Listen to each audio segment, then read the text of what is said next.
sonné, le jour s'est levé. Alors répands ton esprit sur cette assemblée. Amen. Ton esprit de sagesse, ton esprit de connaissance, ton esprit de révélation, Père. Ton esprit de connaissance.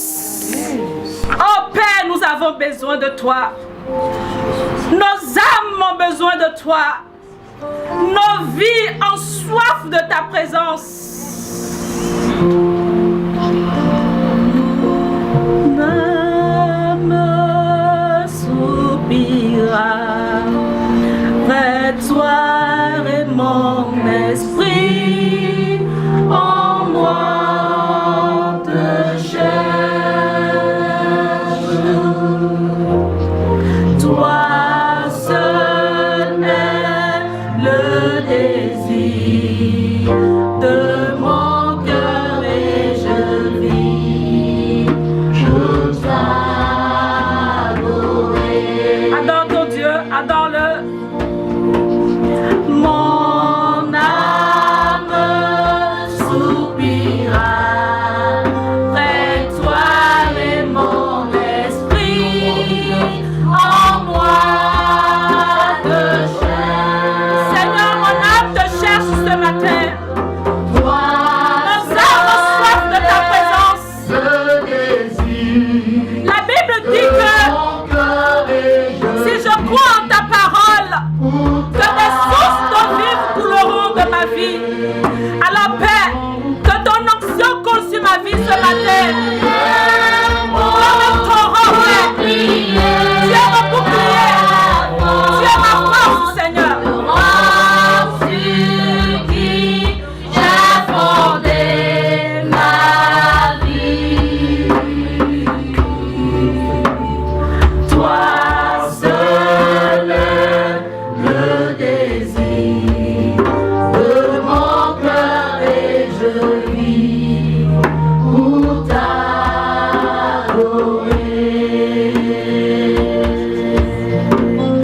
Tu es mon bouclier, ma force, le roc sur qui j'ai fondé ma vie. Toi seul est le désir de mon cœur et je vis pour t'adorer. Seigneur, nous vivons pour t'adorer. Et ce matin, nous avons tout laissé tomber. Nous avons laissé nos enfants. Nous avons laissé nos activités. Nous avons fermé nos boutiques, Père. Nous avons tout laissé derrière nous pour te chercher. Et la Bible dit que tu es le rémunérateur de ceux qui te cherchent. Alors Père, récompense tes enfants ici ce matin qui ont tout laissé. Et donne-leur l'esprit de la promesse. Au nom de Jésus-Christ de Nazareth. Tu peux commencer à dire merci au Seigneur.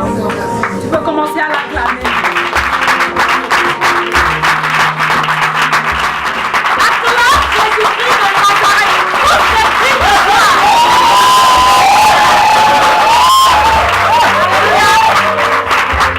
Alléluia.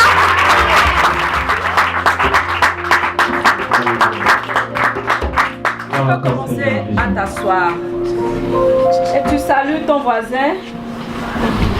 Et tu lui dis, bonne arrivée, homme de valeur. Bonne arrivée, homme de valeur.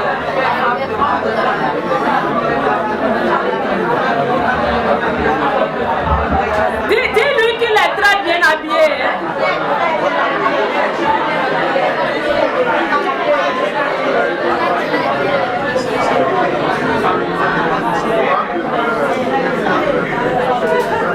Alléluia.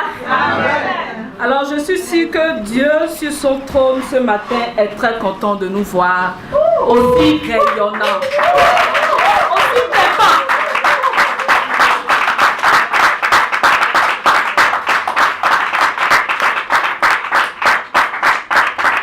Alléluia. Amen.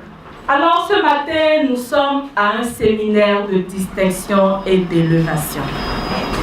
Nous sommes à un séminaire de révélation de la puissance de la parole de Dieu. Et tu es assis au bon endroit et au bon moment. Amen. Tu as tout fermé, tu as fermé ta boutique, tu as laissé tomber tes activités et tu es venu chercher Dieu. Et la Bible dit dans Hébreux 11 à partir du verset 6 que Dieu se fait rémunérateur de ceux qui le cherchent. Aujourd'hui, tu as choisi Dieu et tu as laissé tes activités. Parce que Dieu est bon.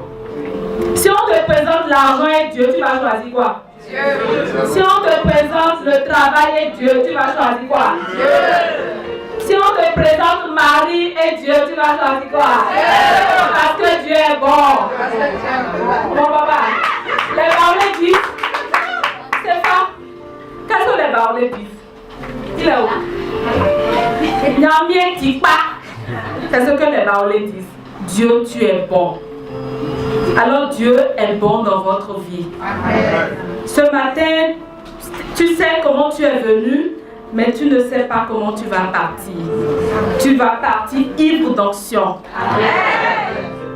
Alors je voulais saluer en entrée de jeu la présence de notre papa ici, qui est l'auteur de cette œuvre qui nous réunit ici ce matin au Béné Marina Hotel. Et je voudrais lui dire merci pour la confiance qu'il a eue en ma personne, parce qu'en réalité, je n'ai pas de mérite, je n'ai pas de qualification professionnelle, mais le Seigneur m'a choisi au travers de sa vie pour annoncer la parole de l'Évangile. Et pour cela, je voudrais qu'on applaudisse Dieu pour ça.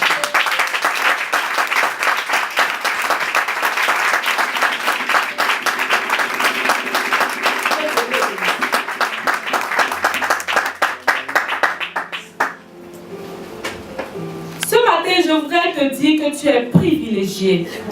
Amen. Tu es un mis à part. Amen. Tu es quelqu'un que le Seigneur a sélectionné. Amen.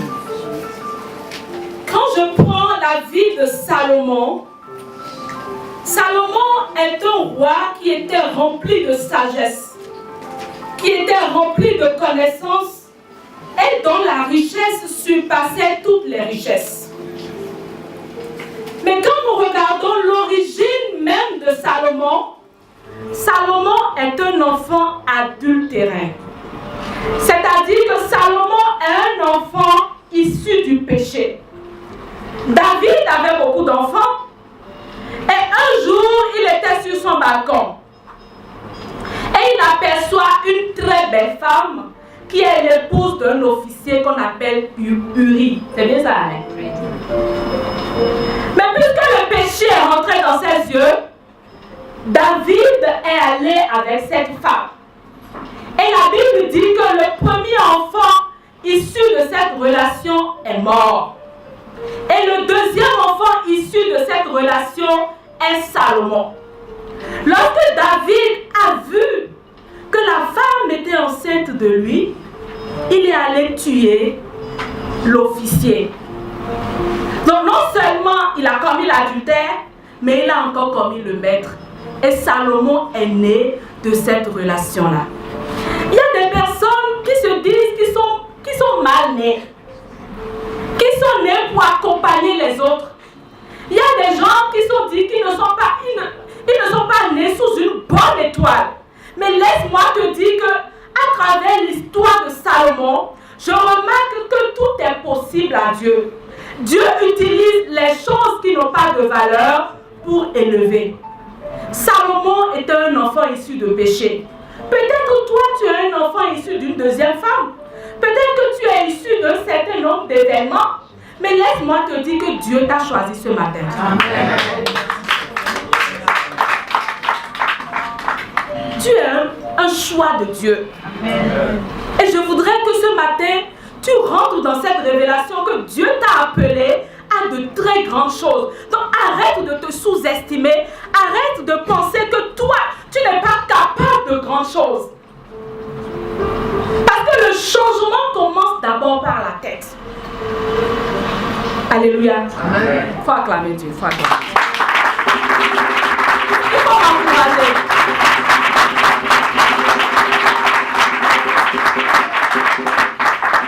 Alors ce matin, l'objectif de ce matin, c'est de nous amener à rentrer dans le plan de Dieu.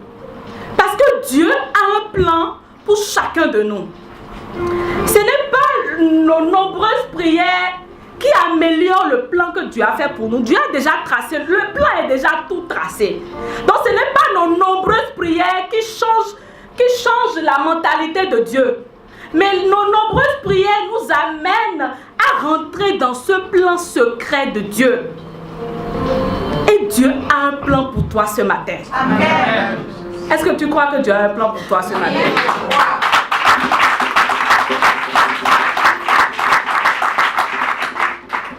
David dit quelque chose. J'étais jeune et j'ai vieilli.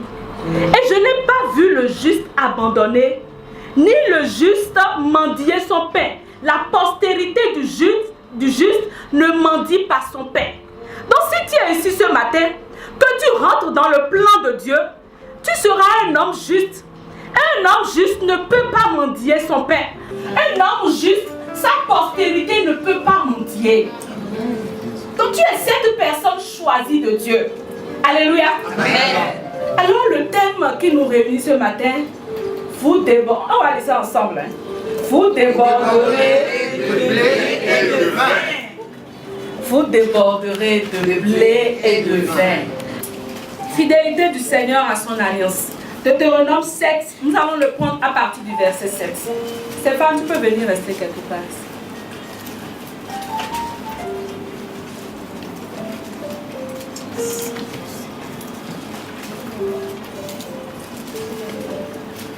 Si le Seigneur s'est attaché à vous, si le Seigneur s'est attaché à nous ce matin et vous a choisi, et nous a choisis, ce n'est pas parce que vous étiez un peuple plus nombreux que les autres. Ce n'est pas parce que vous êtes un peuple plus nombreux que les autres. Ce n'est pas parce que vous êtes plus intelligent que les autres. Ce n'est pas parce que vous avez plus de diplômes que les autres. Ce n'est pas parce que vous avez un bon cœur. Mais ce n'est pas plus grâce que le Seigneur nous a choisis ce matin. Oui. En fait, vous êtes un peuple peu nombreux. Vous êtes un peuple peu nombreux. Vous n'êtes pas qualifié pour une richesse. Vous n'êtes pas qualifié pour une grâce quelconque. Vous êtes très peu nombreux. Par rapport aux autres. Par rapport aux autres. Mais le Seigneur vous aime. Vous aime.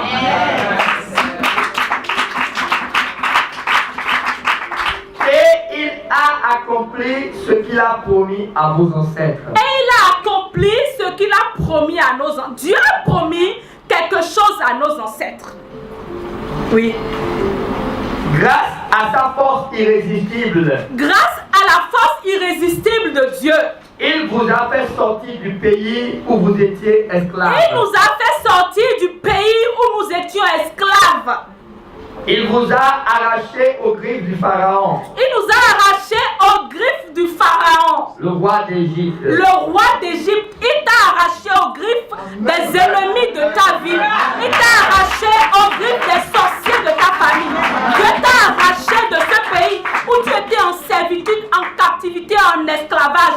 Et il veut t'établir dans un pays où coule le lait et le miel. C'est-à-dire qu'il veut t'établir dans un pays où il n'y a pas la sécheresse. Parce que quand on parle de lait, c'est que c'est les bœufs qui produisent le lait. Mais pour que le bœuf produise le lait, il faut que le bœuf soit nourri avec des herbes. Donc si le pays est sec, le bœuf ne peut pas se nourrir. Donc il ne peut pas produire du lait. Autrement dit, quand la Bible dit que vous allez être dans un pays qui regorge de lait et de miel, c'est que vous serez dans un pays fécond. Dis fécond. Fécond. Alléluia. Amen. Reconnaissez que le Seigneur votre Dieu est le seul vrai Dieu. Reconnaissez que notre Père dans les cieux est le seul vrai Dieu. Il maintient pour 1000 générations son alliance. Il maintient pour l'éternité l'alliance qu'il a scellée avec notre Père Abraham. Donc cette alliance est maintenue de génération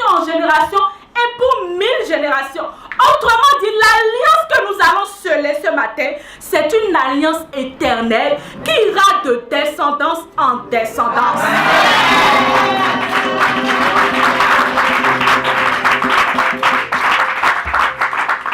Avec ceux qui obéissent à ses commandements. La seule condition, c'est d'obéir aux commandements, aux principes de Dieu. Tout ce que nous allons dire ici ce matin, c'est d'obéir bêtement à ses règles. Il reste fidèle. Le Seigneur, notre Dieu, reste fidèle en tout temps et en tout lieu. Il reste fidèle quand nous sommes fidèles. Il reste fidèle malgré notre infidélité parce qu'il ne peut pas se dédire. Envers ceux qu'il aime. Envers ceux qu'il aime. Mais il se dresse sans tarder. Il se dresse sans ennemi. Face à ceux qui le haïssent. Face à ceux qui le haïssent. Et il les fait mourir. Et il les fait mourir. Prenez donc au sérieux les commandements. Prenez donc au sérieux tout ce que je vais vous dire ici ce matin. Les lois. Les lois. Et les règles. Et les règles. Que je vous ordonne. Que je vous ordonne. Aujourd'hui. De mettre en pratique. De mettre en pratique. Si vous êtes attentif à ces règles. Si vous observez ces commandements. Si vous veillez à les mettre en pratique. Si vous veillez à les mettre en pratique. Le Seigneur votre Dieu. Le Seigneur notre roi. Maintiendra fidèlement en votre faveur. Maintiendra fidèlement en votre faveur. L'alliance qu'il a conclue avec vos ancêtres. L'alliance qu'il a conclue avec notre Père Abraham. Dans son amour. Dans son amour. Il vous rendra prospère. Il vous rendra prospère. Il vous accordera de nombreux enfants. La Bible dit que si vous respectez fidèlement les règles du Seigneur, il vous rendra prospère. La Bible n'a pas dit si vous travaillez beaucoup. La Bible n'a pas dit si vous pleurez beaucoup. La Bible n'a pas dit si vous courez beaucoup. La Bible n'a même pas dit si vous priez beaucoup. Mais si vous observez les commandements du Seigneur, il fera prospérer vos activités. Amen. Il vous accordera de nombreux enfants. Il vous accordera de nombreux enfants. Ainsi que d'abondantes récoltes de blé. Ainsi que d'abondantes récoltes de blé. Amen. De vin et d'huile. De vin et d'huile. Et il accroîtra vos troupeaux. Et il accroîtra vos troupeaux. De bœufs. De bœufs. De moutons et de moutons et de chèvres. Lorsque vous serez dans le pays qu'il vous donnera. Lorsque vous serez dans ce pays qu'il vous donnera. Comme il a promis à vos ancêtres. Comme il a promis à vos ancêtres.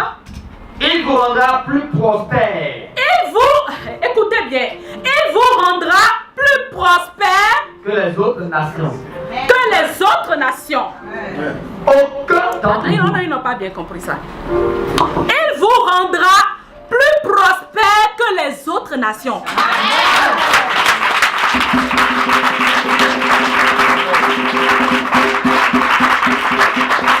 C'est-à-dire que quand on te prend dans ta famille, il n'y a personne plus prospère que toi.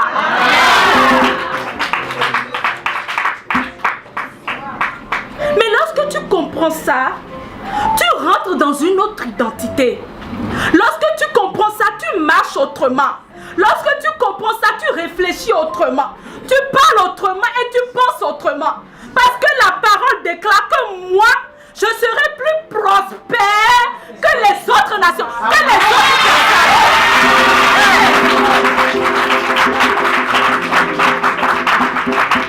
Aucun d'entre vous, homme ou femme, écoutez bien ça, personne parmi mon peuple ici, personne en cette salle Ganvier du Bénin Marina Hotel, et aucune de vos bêtes, et aucun de vos enfants domestiques, bêtes domestiques, ne souffrira de stérilité.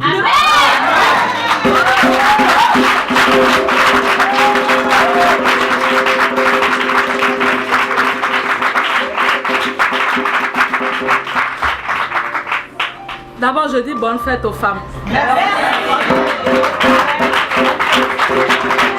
faut dire à ton voisin, toi tu ne peux pas être stérile.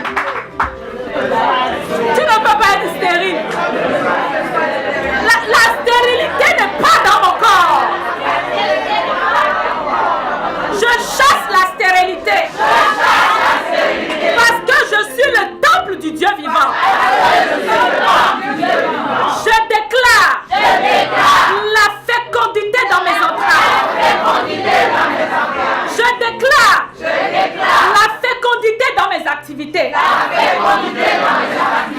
Je déclare que mon intelligence est féconde. Au nom de Jésus-Christ. Père, merci. Continue. Le Seigneur vous préservera de toutes les maladies. Le Seigneur vous préservera de toutes les maladies. Qui est malade ici? Qui est malade? Si tu es malade, commence à chasser la maladie de ton corps. Parce que Dieu dit que tu ne peux pas être malade. Si c'est l'ulcère, commence à chasser l'ulcère. Je ne connais pas le nom de ta maladie, mais commence à chasser cette maladie-là. Parce que cette maladie ne peut pas être en toi. Lorsque l'onction est sur ta vie, la source du mal t'arrive.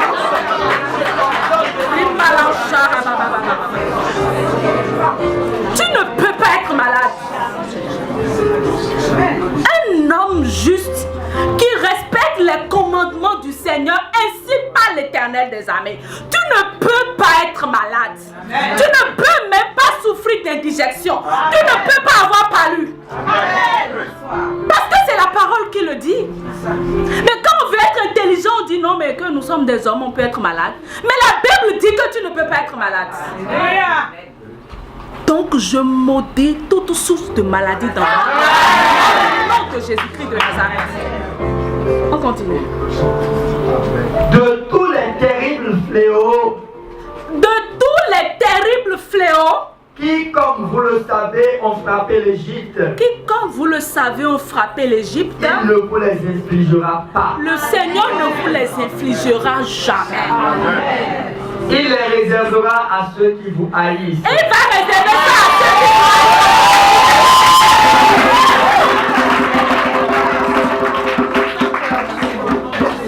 C'est pourquoi je comprends quand on fait des déclarations prophétiques, on déclare que les 10 plaies de l'Égypte rejoignent mes ennemis au nom de Jésus-Christ de Nazareth. Parce que c'est leur sort, c'est ce que Dieu a réservé pour eux. C'est les 10 plaies de l'Égypte. Vous devrez exterminer sans pitié. No pitié in business.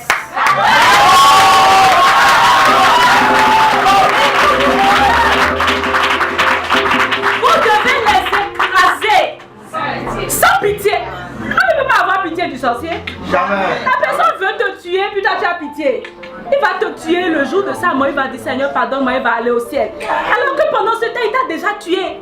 Donc Dieu dit n'ayez même pas pitié. Tous ceux qui vous attaquent, attaquez-les. Vous n'adorerez pas leur Dieu. Vous ne devez pas adorer les idoles.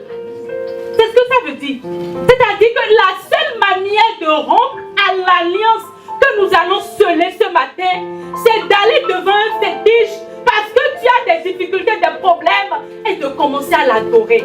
Dieu, la gloire de Dieu quitte le temple. C'est dit dans Ézéchiel.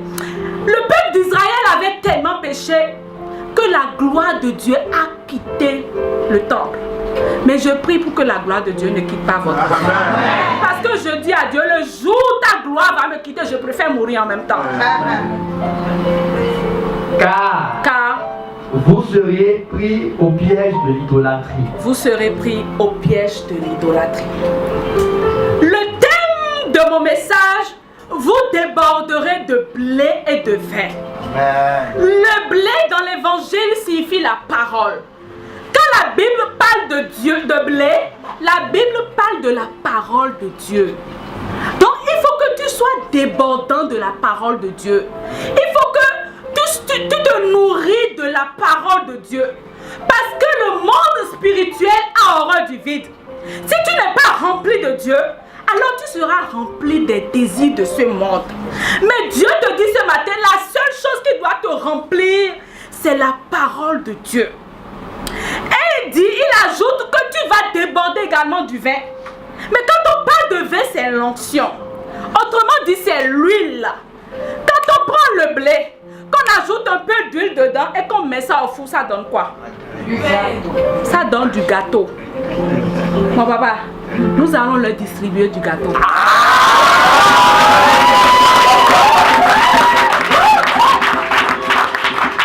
Le gâteau, c'est la parole révélée. C'est le réma, c'est-à-dire que l'esprit vient au contact de la parole, soulève la parole et tu vois ce qui est en dessous de la parole. C'est ce qui est en dessous de la parole qu'on appelle réma. Et c'est le réma qui transforme. C'est le réma qui crée le métanoïa. La transformation de l'intérieur vers l'extérieur. C'est la parole révélée qui crée ça. Donc aujourd'hui, tu seras débordant du réma. Il faut dire ça à ton voisin, tu seras débordant du réma.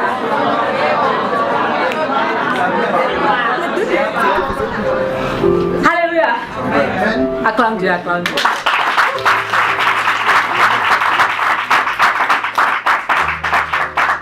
Donc, Deutéronome 7 nous parle d'une promesse que Dieu a faite au peuple d'Israël par l'intermédiaire de notre père Abraham. La Bible dit que Abraham est le père de la bénédiction. On dit souvent qu'il est le père de la foi. Mais avant Abraham, il y a quelqu'un qui a eu la foi. C'était Noé. Noé a eu la foi. Et il a même démontré cette foi-là en construisant l'arche. Pendant qu'il construisait l'arche, mais les gens passaient et se moquaient de lui. Parce que personne ne voyait mais d'où allait venir l'inondation. Mais d'où vient la pluie? Mais pourquoi il se met à créer une arche? Les gens ne comprenaient pas. Mais quand tu marches dans une vision de Dieu, les gens ne peuvent pas te comprendre. Donc si jusqu'à présent les gens te comprennent, c'est parce que tu n'es pas encore dans la vision de Dieu. Noé a eu la foi. Et il a persévéré dans sa foi. Donc nous pouvons dire que Abraham est le père de la bénédiction. C'est-à-dire que c'est l'homme qui a ramené la bénédiction sur le peuple d'Israël après le péché de Adam. Parce qu'après le péché de Adam, Dieu a maudit la terre.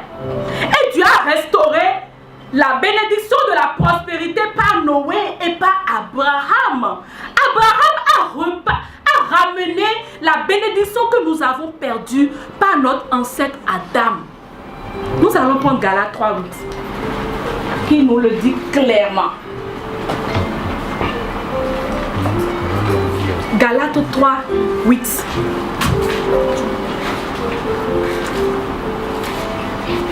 L'Écriture a prévu que Dieu rendrait les non-juifs justes à ses yeux. L'Écriture a prévu que les païens vont devenir justes aux yeux de Dieu. À cause de leur foi. Donc vous serez justifiés par la foi. C'est par la foi qu'on est agréable à Dieu. C'est pourquoi. Elle a annoncé d'avance à Abraham cette bonne nouvelle. Écoute, dis il y a bonne nouvelle. Bonne nouvelle. Bonne nouvelle. Et donc nous annonce pour la nouvelle. Dieu bénira. Oh, Dieu bénira toutes les nations de la terre.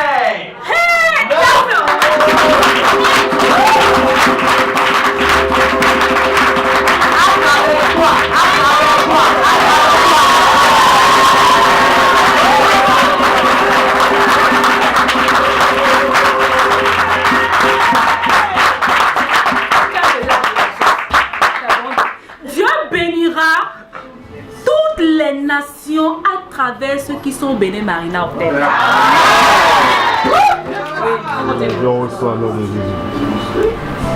C'est bon, c'est fini. Donc Dieu nous confirme dans ce texte que Abraham est le père de la bénédiction. Donc Dieu a béni les peuples à travers Abraham. Mais il y a quelque chose que nous ne comprenons pas. La totalité, la plénitude de l'accomplissement de cette promesse, écoute-moi bien, la totalité de l'accomplissement des bénédictions de Dieu s'est fait en la personne de Jésus-Christ de Nazareth. Et nous allons voir ça dans le verset 14. Galates 3, 14. C'est ainsi. Écoute bien ça. Parce que quand j'ai lu cette parole, je me suis mise à genoux et j'ai commencé à adorer Dieu. C'est une parole puissante. Écoute bien. C'est ainsi. C'est ainsi que la bénédiction promise. Que la bénédiction promise, que la santé promise, que la richesse promise, que la gloire promise. Oui. À Abraham. Est accordée aussi. Est accordée aussi. Au non-juif. Au panier. Grâce. À Jésus-Christ. Grâce à Jésus-Christ de Nazareth. La totalité des bénédictions que Dieu nous a promis, c'est Jésus-Christ de Nazareth qui nous l'a accordé au bois de la croix. Lorsqu'il a donné sa vie au Père, il a donné sa vie afin que toi et moi nous soyons bénis. Jésus-Christ s'est transformé en malédiction afin que nous soyons bénis. Lorsque sur le bois de la croix, il dit Père, je relâche mon esprit en tes mains. Et il dit que tout est accompli. Et la Bible enseigne qu'à ce moment, le ciel s'est déchiré. Et Dieu a dit, je relâche sur mes enfants ici que voici les bénédictions que j'ai réservées à mon peuple. Amen. Je dis que tout est accompli.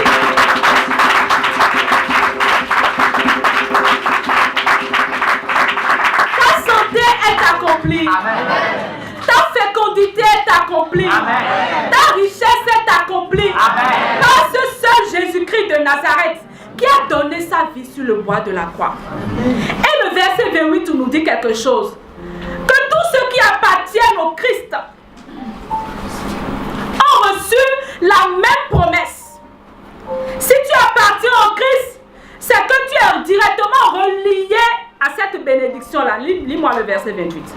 Il n'importe donc plus que l'on soit juif ou non juif, esclave ou libre, homme ou femme. En effet, vous êtes tous un dans la communion avec Jésus-Christ. Le 29, oui.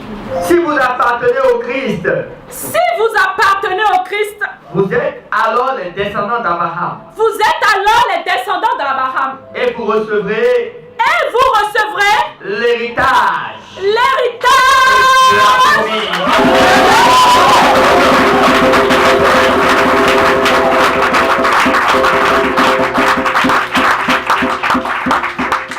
Autrement dit, grâce à Jésus-Christ de Nazareth, Jésus est comme le canal par lequel les bénédictions viennent sur le monde. Donc si tu reçois Jésus-Christ, c'est que la source de ta maladie t'arrive automatiquement. Si tu acceptes Jésus-Christ, c'est que tout est accompli, tu n'as plus de difficultés. Lorsque tu reçois Jésus-Christ, c'est que toutes tes situations disparaissent, les obstacles quittent ton chemin. Parce qu'il est mort sur le bois de la croix pour toi. Il est la parole du Dieu vivant. Oh Père, je dis oui. Je dis oui. Oui, oui. Je dis oui. Oui, oui. Je dis oui, Seigneur, en ta volonté. Je dis oui. Oui, oui. Je dis oui.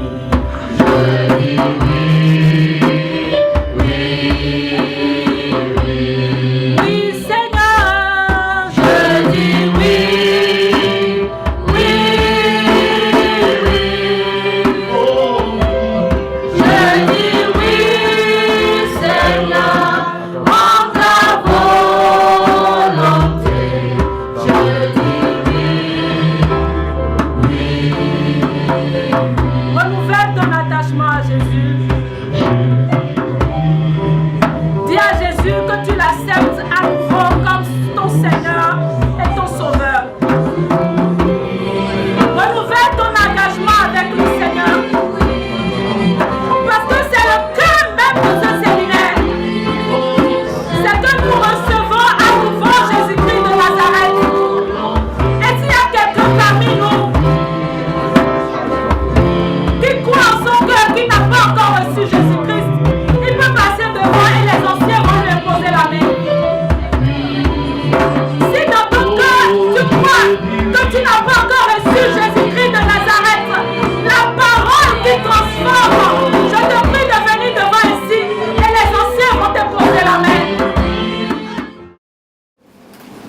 Dieu a promis à Abraham Dieu a promis à Abraham et à ses descendants et à toi qu'ils recevraient le monde. qu'ils vont recevoir le monde.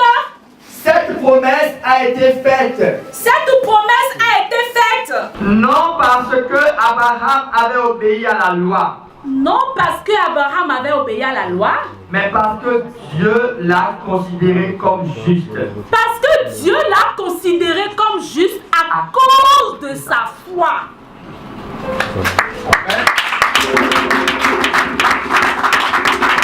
Cette bénédiction dont nous parlons, c'est celle de recevoir le monde en héritage. Donc Dieu veut t'établir comme prince des nations. C'est-à-dire que lorsqu'il y a pétrole quelque part, c'est pour toi. Lorsqu'il y a l'or quelque part, c'est pour toi. Lorsqu'il y a l'argent quelque part, c'est pour toi. Hey! La bénédiction promise à Abraham sont des bénédictions purement matérielles. Donc il n'est pas normal qu'un chrétien qui a reçu Jésus-Christ de Nazareth continue de végéter dans la misère. C'est une abomination. Abomination. C'est une abomination. Parce que la bénédiction qui est rattachée à toi, elle est matérielle avant d'être spirituelle. Parce qu'il faut voir les choses sur la terre avant de les espérer au ciel. Tu es sur la terre, tu n'as jamais même dormi dans une chambre climatisée. C'est en haut que tu vas dormir dans une chambre climatisée. Tu ne connais pas la couleur de l'argent. En haut, c'est la même chose. C'est ce que tu as sur la terre qui va t'accompagner au ciel. C'est comme ça. Donc il faut rechercher d'abord Jésus-Christ de Nazareth et il va te donner toutes ces choses-là par surabondance. Donc si tu ne les as pas, la conclusion c'est que tu n'as pas reçu Jésus de Nazareth. Alléluia. Amen. Amen. Alléluia. Est-ce qu'on a compris?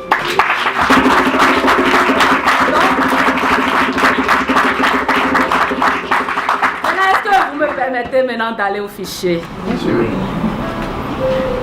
Donc vous déborderez de blé et de vin.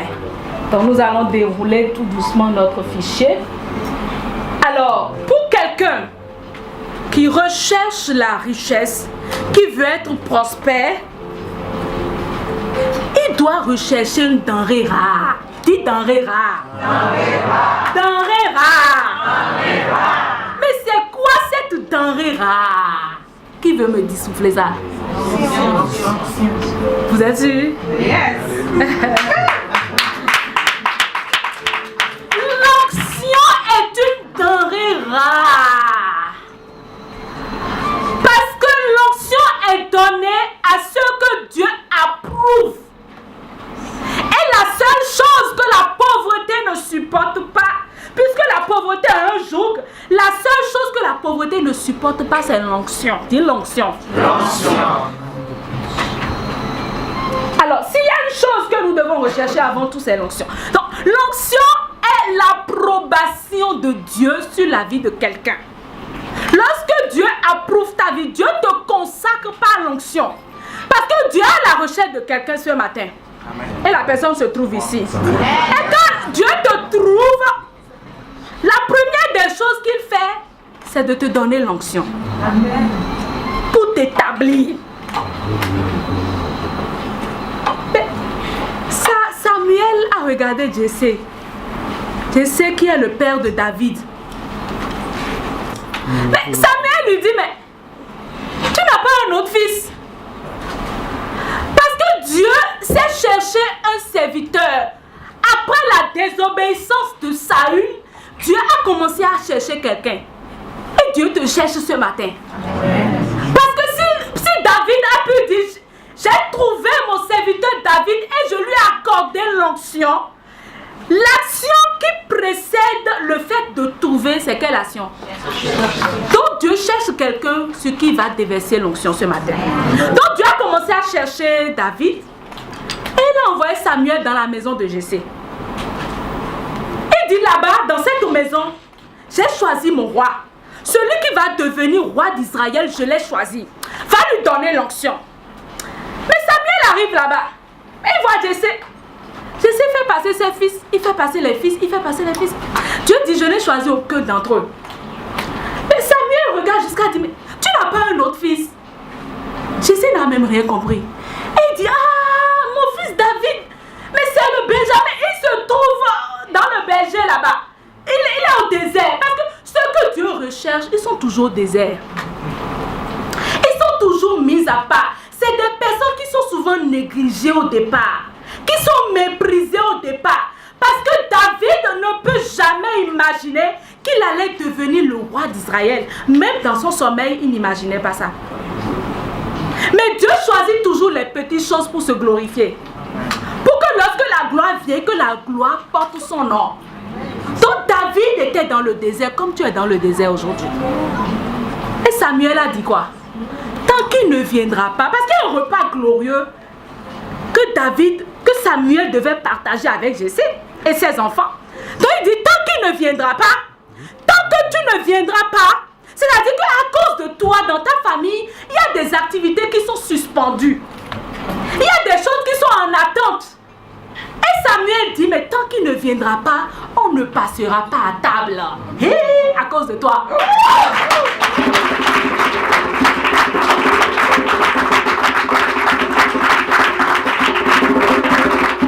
Et quand le bambin de David est venu, un homme de couleur rouge, Dieu dit c'est lui. Donne-lui l'onction, c'est toi.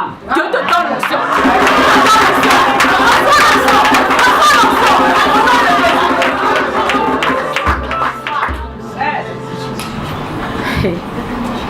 Parce que la Bible dit que l'esprit du Seigneur avait quitté Saül et l'esprit mauvais s'est emparé de Saül. Donc il faut que tu sois rempli de l'esprit de Dieu, parce que quand, dans le monde spirituel, il ne supporte pas le vide. Donc quand l'esprit de Dieu part, c'est l'esprit mauvais qui vient. Mais toi, ce dont tu dois être rempli aujourd'hui, c'est d'être rempli de l'esprit de Dieu, d'être rempli de l'onction de Dieu. Donc l'onction est la seule chose que la pauvreté ne supporte pas. Et donc lorsqu'elle vient sur ta vie, elle change ton système de valeurs. Tu es surnaturellement transformé. C'est-à-dire que physiquement tu es la même personne. Et le frère Massif, physiquement il est la même personne. Mais devant Dieu, il est surnaturellement transformé parce qu'il y a une onction sur sa vie. Donc David a été surnaturellement transformé. Et c'est dès lors que David est devenu la personne solution au problème des Israélites. Parce que les Israélites avaient un problème. Il y avait la terreur des démons qu'on appelle Goliath. Quelqu'un qui est la terreur du peuple d'Israël. Quelqu'un qui bafoue le nom de Dieu. Quand tu as l'onction, n'accepte pas qu'on bafoue ton nom. Parce que dès lors que tu as l'onction, tu deviens la personne solution à chaque situation. Mais tu ne constates pas que depuis que tu viens à la communauté, que la considération que les gens dans ta famille ont changé un peu. Les gens te respectent autrement, te voient autrement parce qu'ils ont vu une lumière sur ta vie. Mais c'est l'onction qui fait ça. L'onction te positionne dans les hauteurs. L'onction te donne la potentialité d'accomplir une mission donnée. Donc ce n'est pas seulement les hommes de Dieu qui ont l'onction. Même ceux qui ne prêchent pas la parole doivent rechercher l'onction. L'onction, c'est cette huile-là qui doit couler sur tes activités. Alléluia. Ça se passe ici. Hein? Ça suit là? Oui.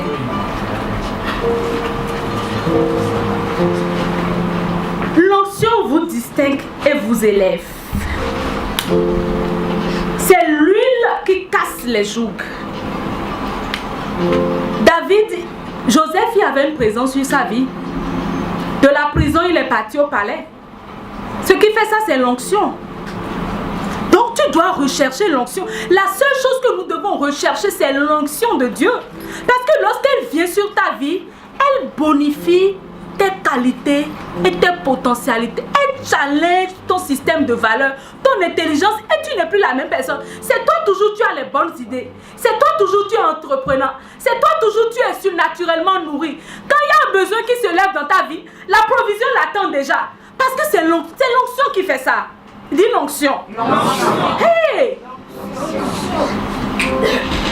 Donc l'onction a donc la capacité d'exploser la bénédiction de Dieu, de casser. C'est comme le parfum de Marie de Magdala, c'est ça, hein? La dame qui a versé de Béthanie. C'est comme le parfum de bonne odeur cher que cette dame-là a cassé sur les pieds de Jésus. Et ça donne une bonne odeur, une odeur agréable. C'est l'onction qui fait ça. Et quand tu rentres quelque part, mais on dit qui est là? C'est qui la personne qui est venue? Mais quand tu veux aller en clientèle, quand tu veux aller proposer un marché, quand tu veux aller prendre un appel d'offres, quand tu as un conteneur au port, mais les gens constatent que mais toi tu n'as jamais de difficultés. Parce que lorsque l'onction est sur ta vie, tu ne dois plus faire d'efforts. Les choses viennent à toi, c'est-à-dire tu deviens comme un miel. Tu deviens comme le miel qui attire les mouches. Alléluia. C'est l'onction qui fait ça. Amen.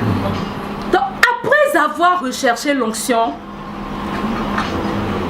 la deuxième chose qu'il faut rechercher, c'est la prospérité de ton âme. Parce que Paul dit que il faut prospérer comme l'état de ton âme prospère. Autrement dit, c'est lorsque ton âme prospère que tu prospères physiquement. Donc si tu ne prospères pas physiquement, c'est qu'il y a un problème à l'intérieur de toi. En réalité, le problème est toujours en nous. Le problème n'est jamais les autres. Si tu as un problème, c'est toi la solution du problème. Et c'est toi la source du problème. Donc si aujourd'hui nous souffrons du manque d'argent, d'un certain nombre de difficultés, et c'est nous qui pleurons à longueur de journée, c'est simplement parce que notre âme n'est pas prospère. Sinon Paul n'allait jamais dire mais prospère d'abord. C'est la prospérité de ton âme d'abord. Donc, qu'est-ce qui fait la prospérité des âmes? Pour que ton âme prospère, c'est la parole de Dieu qui fait prospérer ton âme. Josué 1:8, lis-moi ça rapidement. Dieu a dit quelque chose à Josué. Mais quand j'ai lu cette phrase, j'ai compris que ce n'est pas le travail, le dur travail qui rend prospère. Salomon dit que le travail de l'insensé le fatigue. Quand j'ai lu ça, j'ai tout arrêté d'abord. Parce que je travaille comme un insensé. Le travail de l'insensé le fatigue. Parce qu'il ne sait pas comment travailler. Il ne sait pas comment aller en ville. C'est à cause de ça que tout court dans toutes les directions, dans tous les sens. Mais tu as le résultat, tu as le salaire de la fourmi. C'est-à-dire tu travailles comme un éléphant, mais tu manges comme une fourmi. Tu es un insensé. C'est pas toi, c'est pas toi. Alléluia. Donc, la prospérité commence d'abord par une lumière que vous recevez dans la parole. Et c'est le rhéma. C'est-à-dire quand l'esprit soulève la parole, ce qui est en dessous de la parole, c'est la compréhension. Lorsque ça parvient à ton esprit et que tu comprends que Jésus-Christ est mort sur le bois de la croix, pour que moi je devienne riche, quand tu comprends ça, c'est cette compréhension qui t'apporte la prospérité. C'est lorsque ton esprit et la parole font un. C'est-à-dire, c'est comme le blé et il y a l'huile d'essence. Vous êtes mélangés, l'esprit vient pour te révéler ta vraie identité. Depuis que j'ai compris mon identité, je ne demande plus, je possède. Amen. Parce que je suis un héritier du royaume. Dis à ton parrain, je ne suis pas n'importe qui. Regarde comment. Fais ton malin, fais ton malin. Fais ton malin là. Ah, je ne suis pas n'importe qui. Mais quand tu as cette compréhension, je ne peux plus sortir maintenant d'ici et demander à mon frère, bon, tu n'as pas 1000 francs là, À la maison, il n'y a rien. Il va m'insulter, il va insulter mon Dieu. Il va m'insulter, il va... Et c'est nous les chrétiens qui empoisonnons l'affaire de Dieu. C'est nous-mêmes qui empoisonnons cette affaire-là. Parce que Dieu, Jésus a tout obtenu sur le bois de la croix. Mais nous continuons à nous comporter exactement comme les esclaves et des mendiants. Donc de cette révélation que tu as dans la parole qui te donne la sagesse divine. Mais la sagesse a conduit à la richesse. Parce que la sagesse de Dieu, c'est une manière d'appliquer la révélation de Dieu. Donc quand tu sais appliquer les révélations de Dieu, c'est que tu as la sagesse de Dieu. Et tu deviens absolument prospère. Donc la parole est la plateforme. Donc c'est comme le lit sur lequel tout sera dressé.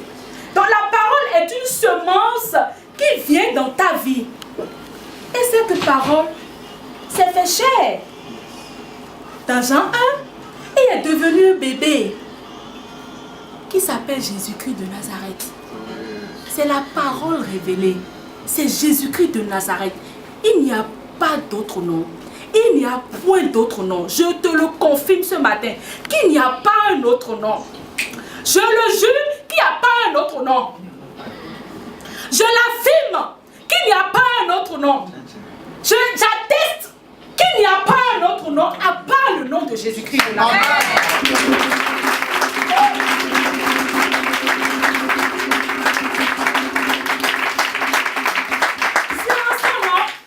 Les genoux fléchissent sous la terre, sur la terre et dans les airs. Tout genou fléchit en son nom. Lorsqu'il est quelque part, les chaînes tombent et les liens sont brisés. C'est ce qui se passe dans ta vie.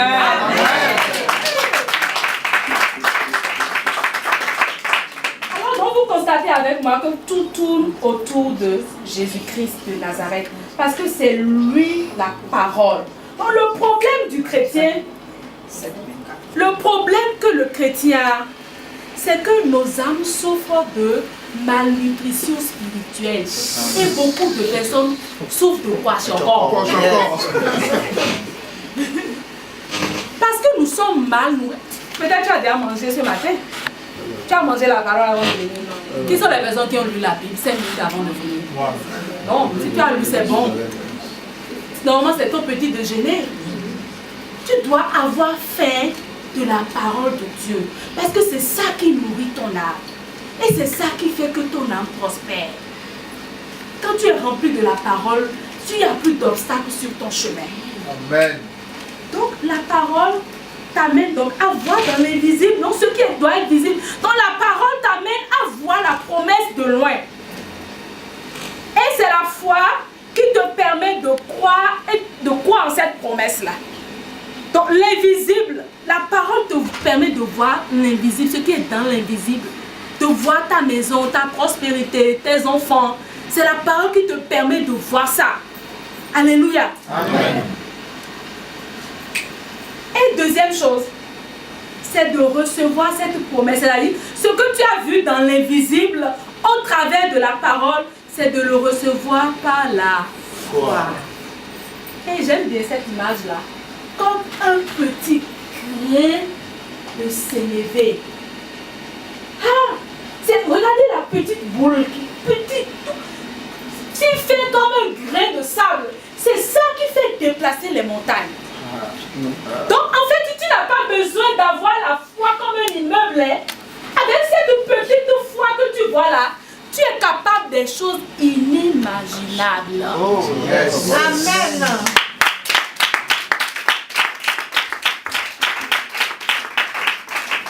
C'est par la foi donc que tu appelles à l'existence l'invisible. Tu appelles ce qui est invisible à devenir visible. Et j'ai dit souvent que c'est appeler le futur dans le présent. Donc la foi, c'est le futur dans le présent. C'est une manière d'appeler ce que tu espères dans la parole à devenir une réalité. La foi, c'est la folie. Le père Éric Tibozola dit. La seule lettre qui sépare la foi et la folie, c'est une seule lettre. Donc si tu as la foi, c'est que tu dois être fou. Parce que ceux qui ont la foi sont des gens qu'on ne comprend pas. Noé avait la foi, mais on ne comprenait pas Pourquoi il construisait l'arche? Donc si tu as la foi, tu dois faire des choses que les gens ne comprennent pas. C'est-à-dire que si Dieu te dit que tu veux aller à Abidjan en voiture, Dieu te dit non, passe par le Nigeria, tu iras à Abidjan. C'est ça la foi. C'est-à-dire tu fais Nigeria, là, ça va à Abidjan. De voir moi. Il faut aller tourner, bien tourner dans le Tchad, tout ça, là, avant de revenir. Alors que quand tu prends pas le Togo, Ghana, tu es à Abidjan. Mais Dieu dit non. Si tu veux aller au Abidjan, là, il faut passer par le Nigeria. Mais quand on est intelligent, on dit, mais Seigneur, la voie qui va à Abidjan, ce n'est pas par le Nigeria. Mais Seigneur, ce n'est pas par le Nigeria. Et Dieu dit, passe par le Nigeria. Peut-être c'est en arrivant au Nigeria que tu vas trouver la chair de ta chair.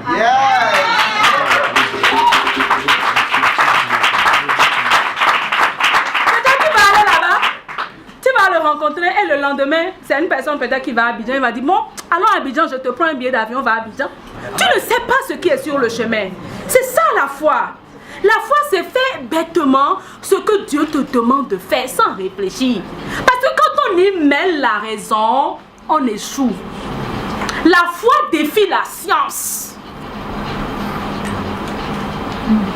La foi défie la science.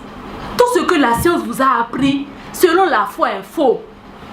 La science nous a appris que sans les tropes, on ne peut pas faire des enfants. Selon la foi, c'est faux. Dis selon la foi, c'est faux. Selon la foi, c'est faux. C'est comme ça. La science dit que si une femme est enceinte et qu'elle commence à avoir des pertes de sang, ça signifie que c'est avortement. Mais selon la foi, c'est faux. C'est faux. Tu peux saigner pendant des mois, mais au 9e mois, tu vas accoucher. C'est ça la foi. Donc, il est une chose que de comprendre la parole, mais c'est une autre chose que de croire à l'accomplissement de cette parole. Même si elle tarde, Habakkuk, la promesse, elle va s'accomplir. Donc la parole de Dieu associée donc à cette petite graine-là, ce petit grain du chrétien relâche les promesses contenues dans la parole. Donc en fait, regardez comme un chiffon que nous plongeons dans l'eau. Le chiffon prend de l'eau. Mais quand vous soulevez le chiffon, que vous pressez, l'eau sort. Dans la foi, c'est comme le pressoir qui vient presser la parole comme le chiffon dans ta main. Et quand ça sort, ça fait sortir la promesse. Ça extrait la promesse. Je ne sais pas si tu es en train de comprendre ce que je suis en train de te dire. Alléluia. Amen. Amen. Alléluia. Ah, Dieu est bon. Les Baoulés disent, donc la foi est une force vivante qui contrôle votre attitude et vos actions en fonction de ce que vous attendez. Donc, autrement dit, si j'ai la foi, ma foi doit être accompagnée d'action. C'est pourquoi Jacques va dire que ta foi, la foi sans les œuvres, elle est vaine. Donc si tu as la foi, la première action peut-être que tu dois faire si tu es une restauratrice, mais c'est de quitter ici, de voir le terrain qui peut contenir le plus grand et le plus beau restaurant de Cotonou. Même si tu n'as pas un seul franc dans ton compte, c'est d'aller fouler le sol de ce terrain-là. Yes. Parce que la Bible dit quelque chose. Tout territoire que foulera ma plante de mes pieds, ce territoire me sera acquis. C'est comme ça. Tu vas là-bas, mais ne demande pas le prix. Si tu dis, on te dit 20 millions, tu vois, je n'ai pas 20 millions. Et quand tu dis je n'ai pas, tu viens d'annuler ta foi. Tu poses ton pied là-bas et tu te retournes. Tu dis, je vais t'appeler, je vais revenir. Tu peux revenir dans un jour, dans un mois, dans un an, mais tu reviens quand même. C'est ça. La foi. Notre papa a fait ça. Quand il a mis son pied sur le terrain à Kassato, c'était pour nous. Amen. C'est pour nous, je confirme que c'est pour nous. Amen. Oui, il a Kassoto. La Beraka sera bientôt transférée à Kassoto.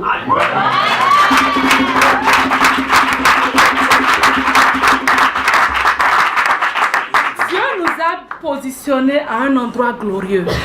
C'est-à-dire derrière en même temps il y a l'église Jésus Eucharistie. À côté en même temps il y a collège. Et comment ça s'appelle? Stella. Marie Stella. On est là.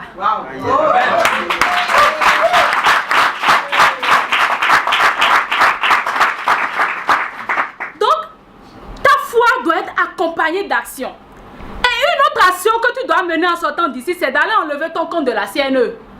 Les gens riches ne restent pas à la CNE. Les gens riches, ils ouvrent leur compte à la banque. Et le compte le plus prestigieux, s'il vous plaît, allez enlever vos comptes de la CNE. C'est les pauvres qui restent là-bas, je m'excuse. Allez enlever ça de la CNE et allez à la banque.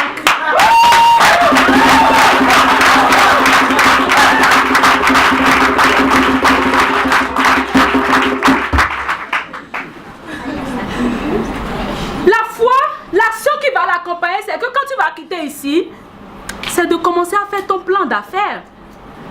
Qu'est-ce que je veux dans 1 an, dans 2 ans? C'est de commencer à voir un peu comment ta maison sera. Même si aujourd'hui que tu penses que tu n'as rien, Dieu veut que tu dormes dans une chambre climatisée. Amen. Donc tu commences à faire le plan de ta maison et tu vas voir ceux qui s'en occupent. Bon, fais-moi un plan, combien ça peut me coûter? 200 millions, 300 millions, bon d'accord.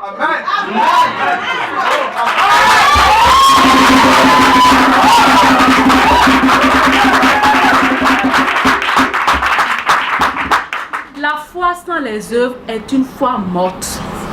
Les gens ont la foi dans nos églises. Ils sont remplis dans nos églises, mais leur foi n'est pas accompagnée d'action. Jacques dit, montre-moi ta foi sans les œuvres et je te montrerai mes œuvres. Sans la foi. Alléluia. Amen. Amen. Alléluia. Dieu est en train de donner la foi à quelqu'un ici. Amen. Parce que la foi c'est un don de Dieu, c'est donné gratuitement. C'est-à-dire quand tu acceptes Jésus-Christ de Nazareth, il te donne, c'est le premier don qu'il te donne, c'est la foi. C'est pas le moyen de la foi que vous êtes sauvés. Et cela ne vient pas de vous, mais c'est un don de Dieu. Éphésiens 2:8. C'est un don de Dieu, c'est gratuit. Et elle peut augmenter au fur et à mesure que toi-même tu augmentes dans la parole. Amen. La foi s'exprime aussi par vos paroles, celles qui sortent de votre bouche, Toute chose dans la vie ne répond qu'à ce que vous dites. Les gens disent j'ai la foi. Ah, le pays est sur répondant. Hein. Actuellement même, tu vois Yaiboni là, vraiment, il a fermé tout, l'argent ne circule plus, rien ne marche. Et puis on est là à confesser ce qui ne marche pas. Mais plus tu confesses ce qui ne marche pas, plus rien ne marchera dans ta vie. Il faut laisser Yaiboni là. Le gouvernement ne peut rien pour toi, mon frère. Le gouvernement ne peut absolument, quel que soit le président que nous allons envoyer, il ne peut pas faire quelque chose pour toi. C'est Jésus de Nazareth qui peut faire quelque chose pour toi. Il dit quelque chose. Il dit que c'est dans le pays dans lequel tu dois te trouver. C'est un pays où coule le lait, le miel. Donc même si les gens souffrent de stérilité, de quoi, et sécheresse financière, ça ne te concerne pas. Parce que la prophétie est en toi. Et quel que soit l'environnement dans lequel tu vas te trouver, la prophétie va s'accomplir. La prophétie ne dépend pas de ton environnement, ne dépend pas de ton origine, mais dépend de la foi que tu as en Jésus-Christ de Nazareth. Elle va s'accomplir. Certainement. Amen. Donc nous devons faire attention à notre langue qui est l'autorité suprême. La langue est soumise au cœur. Donc quand vous sortez des choses de votre bouche, elle est l'expression, ce que vous sortez de votre bouche est l'expression de ce dont votre cœur est rempli.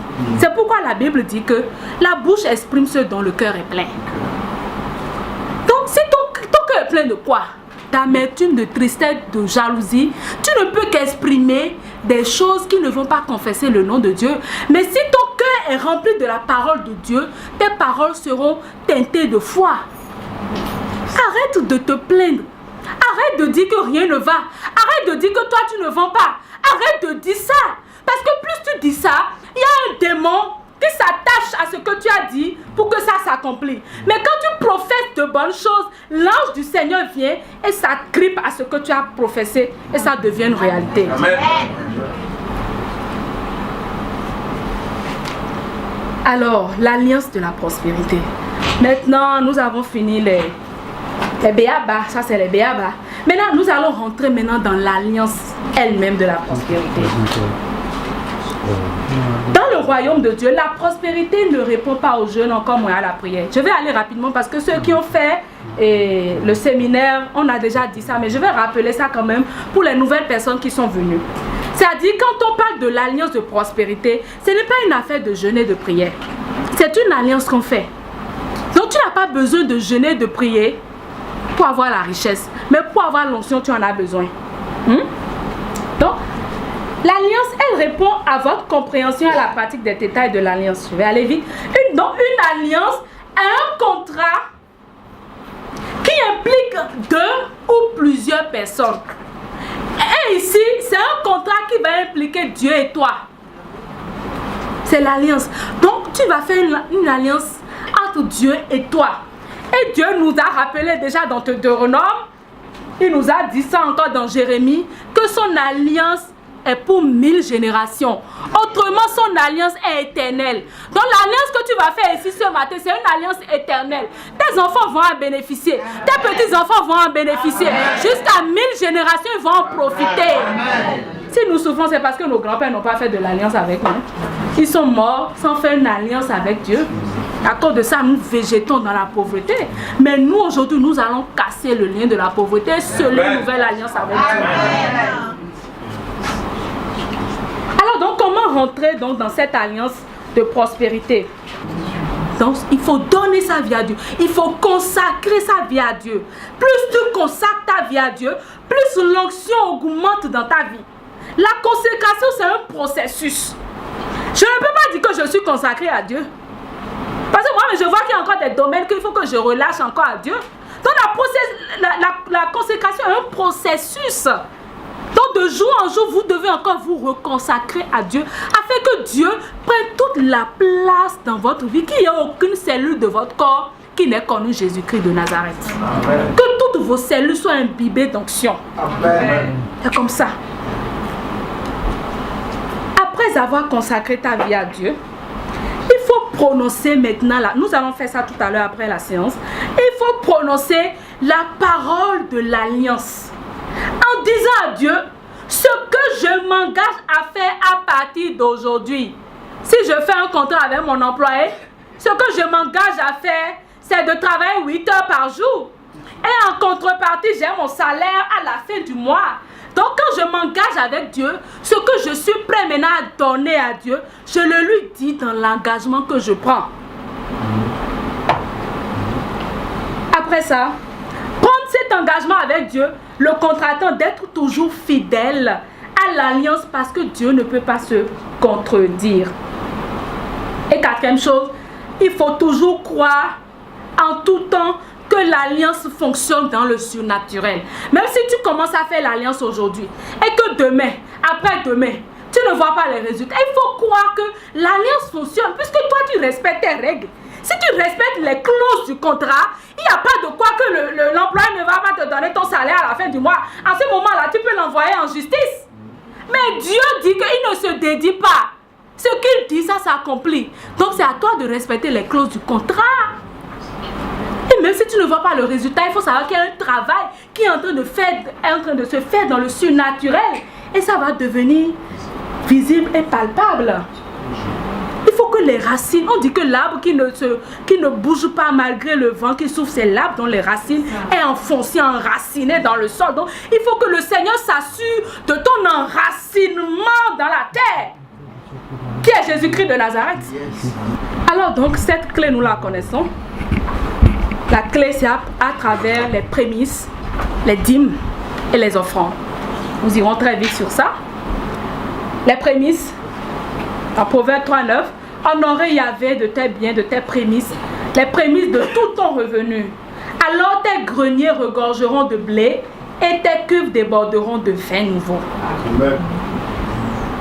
Honore Dieu avec tes prémices. C'est les premiers fruits de ton travail. Donc si tu ne l'as pas fait lorsque tu as découvert ton emploi, tu peux encore te rattraper. Tu peux encore te rattraper. Donc c'est qu'en début d'une année, ce que tu gagnes en janvier ce n'est pas pour toi. Normalement, ce n'est pas pour toi. Parce que c'est le premier revenu d'une nouvelle année. Et normalement, nous devons consacrer ce revenu-là au Seigneur. C'est ça qu'on appelle prémisse. Exode nous dit, tu apporteras à la maison de Yahvé ton Dieu le meilleur de tes prémices de ton terroir. Et tu ne feras pas cuire un chevreau dans le lait de sa mère. Alors, la dîme. Dans le royaume de Dieu, la prospérité dépend de ce que vous donnez. Donc, l'une des clés maîtresses du miracle financier est le versement de la dîme. Le versement de la dîme, c'est une responsabilité en tant que citoyen céleste. Puisque Paul nous dit, nous sommes dans le monde, mais ne sommes pas du monde. Cela veut dire que nous sommes des citoyens du royaume des cieux.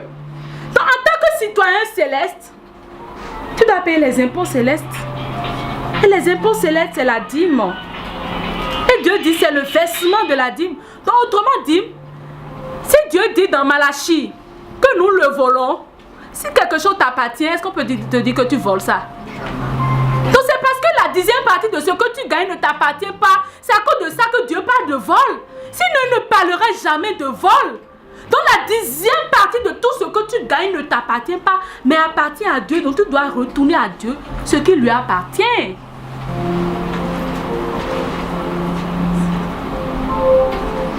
Ne prenez jamais votre dîme pour faire quelque chose de plus urgent et pensez à le restituer plus tard.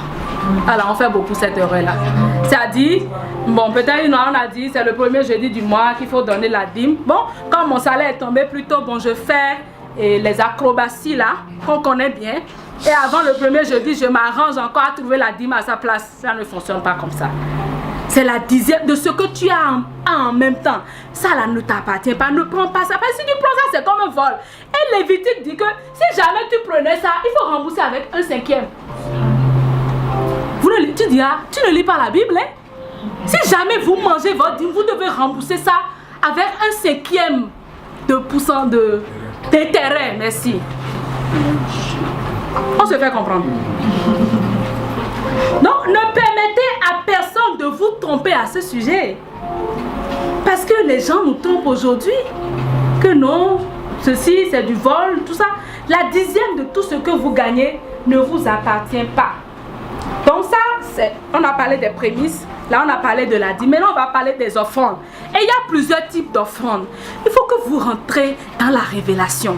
Dis révélation. Il faut que vous compreniez ce qui attire. Parce que la richesse ou le succès, c'est un ensemble de principes. Ce n'est pas une affaire de chance. Donc, tout le monde peut s'enrichir. Mais si tu ne rentres pas dans les principes du royaume, tu ne peux pas t'attendre. Ce n'est pas possible. Si tu t'enrichis, ce sera un préjudice dangereux pour le royaume des cieux. Et Dieu ne peut pas se contredire, il n'est pas un homme. Donc si tu ne respectes pas ces principes et que tu t'enrichis, il faut savoir que tu n'iras pas au ciel. C'est pourquoi Dieu dit que, ça dit que la richesse des gens sans foi ni loi ne vous effraie pas. Parce qu'on connaît déjà leur finalité. Ils iront dans le feu.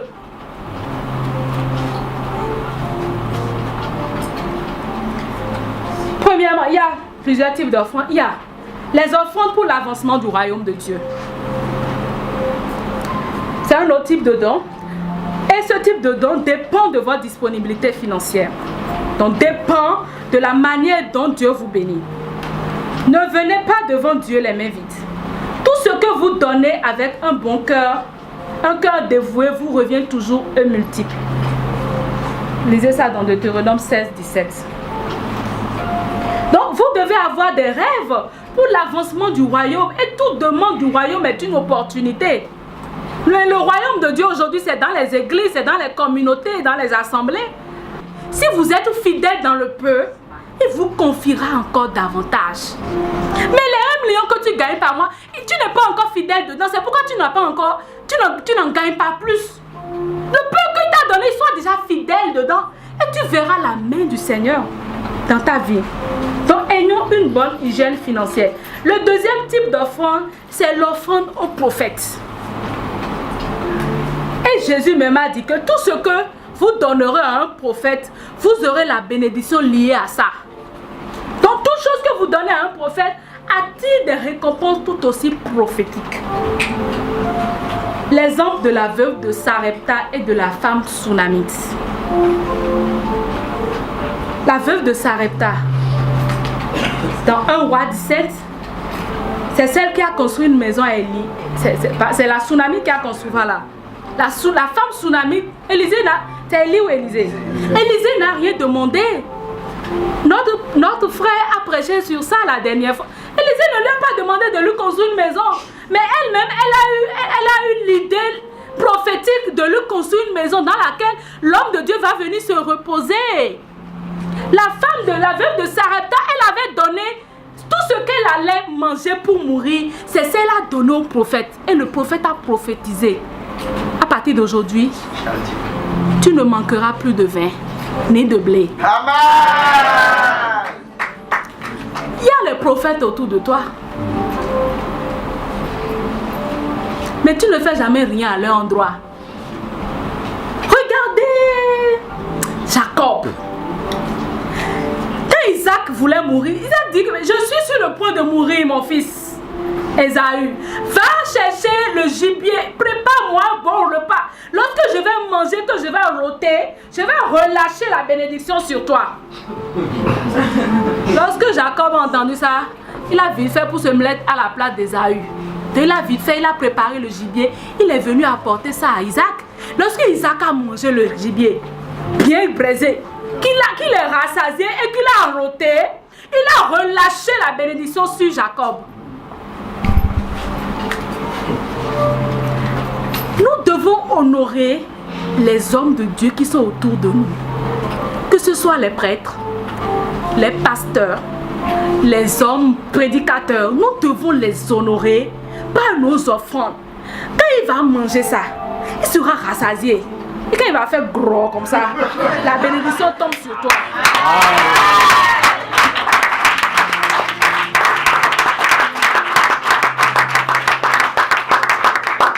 Honorer les prophètes.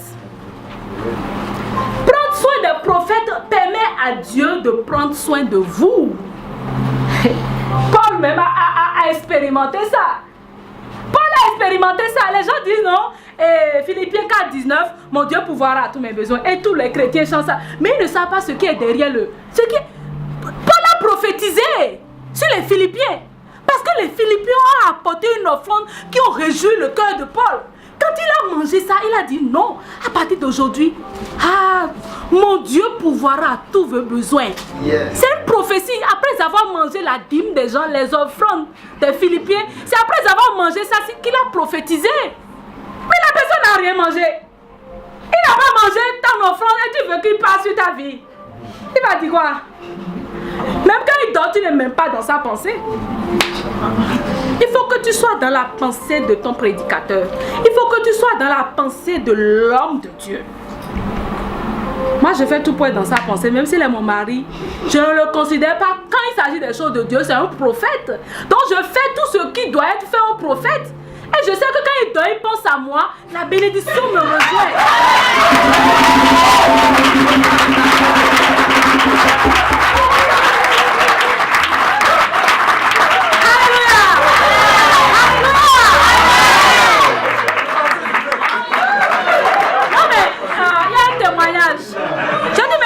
Dans cette salle, il a regardé le frère Massim jusqu'à dire mais vraiment ce gars-là marche trop.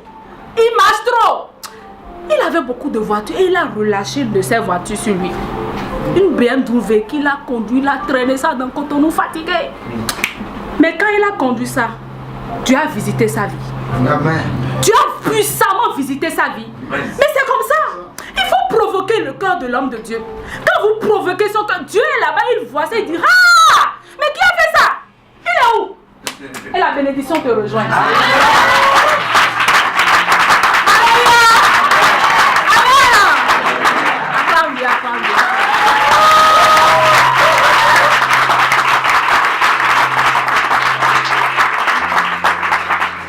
Maintenant, un autre type de don, il y a le don aux pauvres.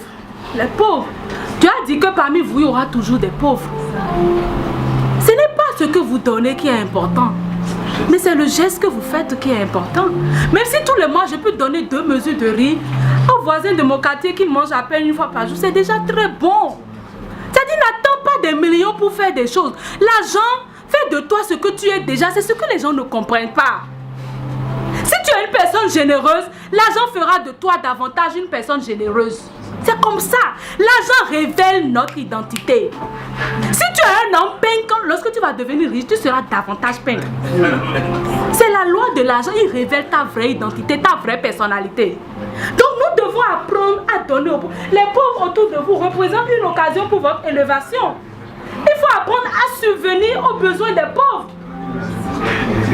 Votre assistance aux pauvres vous délivre des mains de l'ennemi. C'est pourquoi Tobie, dans le livre de Tobie, Dieu dit que l'aumône préserve de la mort. Tobie, oui. L'aumône préserve de la mort. Avant là, quand moi je vois les gens dans les feux, je ne donne pas l'argent. Mais tout à l'heure là, Dieu m'a montré qu'un signe. En venant ici, il y avait quelqu'un à côté de la voiture qui roulait par terre. Et Dieu dit, tu vas donner. Ça dit, tu vas commencer tout de suite quoi. Et j'ai commencé. Amen. Je lui ai donné. Mais j'ai envoyé le feu sur l'argent parce que souvent c'est des gens bizarres qui circulent dans les feux. J'ai invoqué le feu du Saint-Esprit sur l'argent avant de le lui donner. Vous devez donner à tout le monde. Quand l'Esprit vous inspire de donner, il faut donner. Mais quand vous ne sentez pas en vous de donner, ne donnez pas. Nous devons marcher selon l'Esprit. Mais les pauvres, ce n'est pas seulement ces gens-là. Il y a des pauvres dans ta famille. Il y a des pauvres autour de toi dans ton quartier. Faites quelque chose pour eux. Faites quelque chose. Ce n'est pas beaucoup de choses. Un sac de riz, un litre d'huile tous les mois, ça suffit.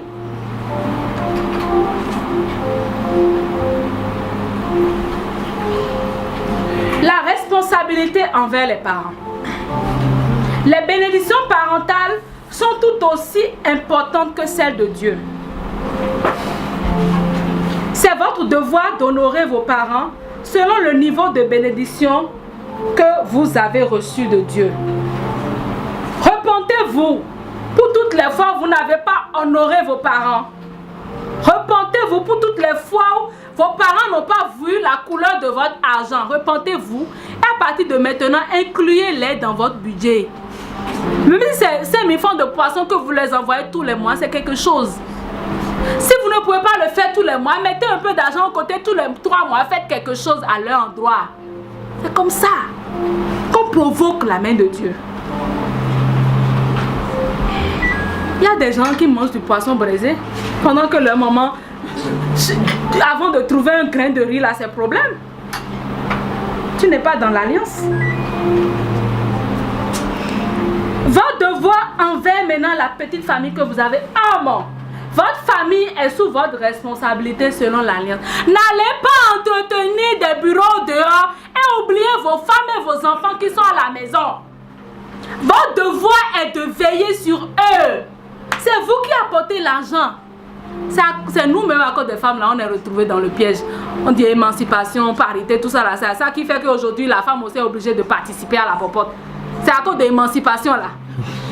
C'est à cause de ça. Sinon, c'est la responsabilité de l'homme, c'est d'apporter ce que la famille doit manger. La femme est sous la responsabilité de l'homme. Mais quand on veut être votre égal, tout sera divisé. C'est comme ça. Nous, on est rentré dans le piège. Ça fait qu'ils payent le loyer, tu payes l'électricité. Sinon, avant, ils devaient tout payer.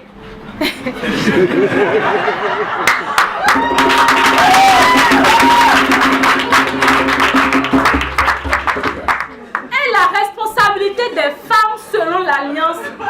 Nous, notre responsabilité selon la Bible, c'est d'être soumise. Non, la Bible n'a pas dit apporter l'argent. La femme, son rôle, c'est d'être soumise à son mari.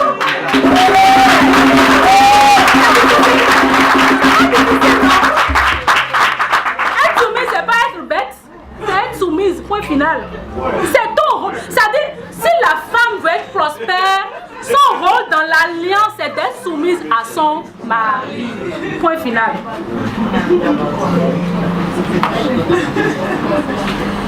Comment donner? Il faut donner sans se souvenir. Ce que ta main donne, il faut que ta main gauche oublie. Et recevoir sans oublier. Comment donner? Donner avec un bon cœur, je vais aller vite. Si vous ne donnez pas avec un bon cœur, un cœur volontaire, cela n'est d'aucune utilité. C'est-à-dire quand on dit dîme, offrande, tu viens ici avec une offrande, qu'est-ce qu'ils veulent encore faire l'argent? Et là, c'est toujours l'argent, l'argent. Et puis tu viens, ton offrande là, ce n'est pas agréable, ça n'a pas une odeur agréable. Là. Donc ne vous sentez pas obligé de donner. Et ne faites pas d'offrande qui vous rendra incapable d'assumer votre responsabilité familiale. Il y a des gens comme ça. Puisque c'est les fruits du péché, ils pensent que c'est en venant donner à Dieu qu'il efface le péché. Donc ils vont tout donner à Dieu puis ils oublient leur famille. Ça c'est pas bon. Ne donnez jamais à Dieu également les fruits de la prostitution. Je ne sais plus quelle parole le dit, mais ne donnez pas à Dieu les fruits du péché. Quand tu allais faire la corruption, ne viens pas mettre ici dans le panier l'argent de la corruption. Si tu allais te prostituer, ne viens pas mettre ici l'argent de la... C'est un péché, c'est une abomination. Et il y a une malédiction qui est rattachée à ça. Quand tu fais ça. Donc attention à la source de l'argent que vous venez donner dans les offrandes. Sinon encore ça se retourne contre vous. Maintenant où donner? Où donner? On a vu le comment. Maintenant où? Les gens aussi, c'est-à-dire qu'ils ne savent pas où donner la dîme. Ils ne savent pas où mettre leurs offrandes. Mais je vais vous dire où. Paul a dit ça. Galates 6 dit quoi? Celui qui est instruit dans la foi chrétienne doit partager les biens qu'il possède avec celui qui lui donne cet enseignement. Avec la communauté qui lui donne cet enseignement. Avec l'église qui lui donne cet enseignement. Tu dois donner la dîme, les offrandes, là où toi-même tu sens que tu es nourri spirituellement. Les gens, bon, je ne vous force pas à donner la dîme en communauté. Hein. Mais les gens viennent dans nos assemblées, ils jubilent, ils sautent. Ils vont quitter là, ils vont donner la dîme jusqu'à Parakou là-bas. Parakou a fait quelque chose pour toi. Dites-moi. Mais c'est là-bas que tu vas à l'église. Hey. Moi, je suis allée à une retraite superbe. Mais dans un coin superbe. Non, j'étais d'accord qu'ils m'ont nourri spirituellement. Avec un prêtre rempli de l'esprit. Mais après ça, ils ont dit oui. Bon, le groupe avec lequel j'étais partie, on est devenus des amis du centre. Donc on devait faire des actions à l'endroit du centre. Les gens ont proposé qu'à partir de maintenant que nous tous mis ensemble, nous commençons à donner notre dîme. J'ai dit bon, moi, ma dîme, je ne peux pas donner ça ici. C'est impossible. J'ai déjà consacré ma dîme à la communauté Marie-Mère de la foi audacieuse. Maintenant, ce que je peux faire pour vous là, je vais vous envoyer quelques offrandes que je vais recevoir au cours du mois. Donc quand je suis bénie en surplus au cours du mois, je mets un peu d'argent de côté et je vais vous envoyer ça. Mais ma dîme ne viendra pas chez vous. Parce que ce n'est pas chez vous que j'ai rencontré le Christ. J'ai rencontré le Christ dans la communauté Marie-Mère de la foi audacieuse. Et c'est là que je donne ma dîme. Ça ne veut pas dire... Oui. Ça ne veut pas dire que vous ne devez pas soutenir les paroisses en construction. Vous ne devez pas faire les bonnes œuvres dans d'autres paroisses. Je n'ai pas dit ça. Je n'ai pas dit ça. Deuxième chose que Paul dit, nous avons semé en vous une semence spirituelle. Serait-il alors excessif que nous récoltions une part de vos biens matériels? Serait-il excessif? Parce que nous avons mis en vous une semence spirituelle. Donc il n'y a rien de grave que nous récoltons un peu de vos biens pour que la communauté grandisse. Ce n'est pas excessif. Paul a dit que ce ne sera pas du vol. Donc si tu as 2 voitures, commence à penser à envoyer un dans la communauté.